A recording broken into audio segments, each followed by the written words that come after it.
Husto na ang satsat!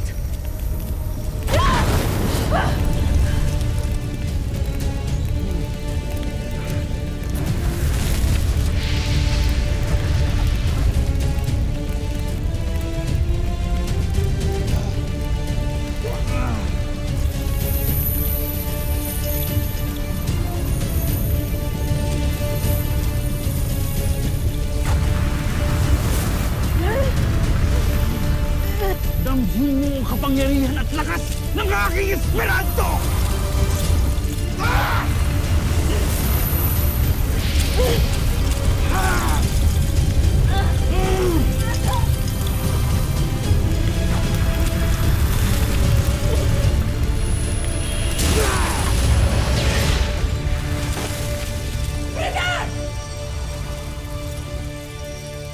Itigil mo na ang iyong kahibangan, Saur!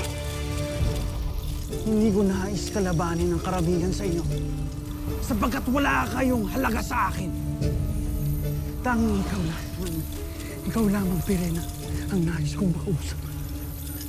Ibigay mo na sa akin ang brilyante ng apo.